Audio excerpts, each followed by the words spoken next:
ब्याह एला हे बसहा चढ़ल आबत डामरू बजैते हुने का संगबा में भूत प्रेत ना चैते आबै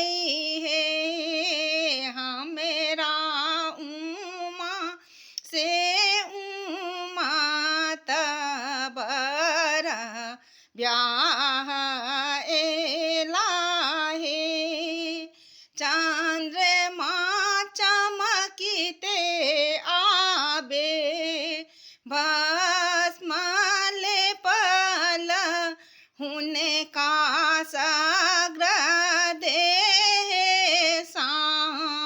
सांपले पेटायल आबै हे हमेरा उमा से उमात बर ब्याह एला हे साजिलिया हाला डाला ले सुलिया परिछन दियरा चलू सखी बूढ़ा बापरीछ के आंगना आनु हे भागु भागु आहे सखी पर चलू अपन घर हिने का जटबा से गंगा बहैते आबै हे हमेरा उमा से उमात बर ब्याह एला हे आही पान मेटी देब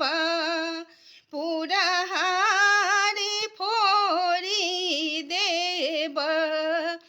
उमा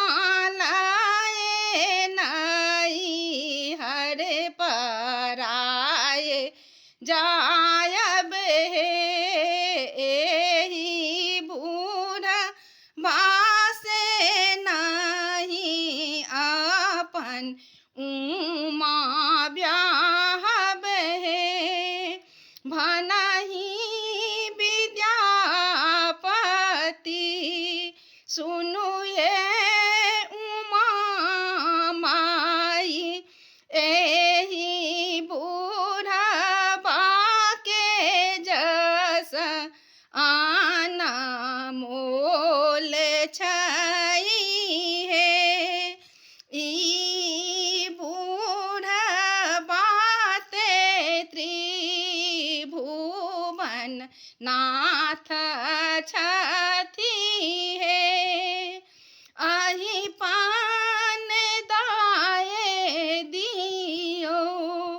पुरहर बसाए दियो हिने का तीनों नेत्र काज राल गाए दियो हे भस्म हटाए दियो बेटन लगाए दियो चंद्रमा हटा के चांदन लगाए दियो बहन का तीनों नेत्र काज रा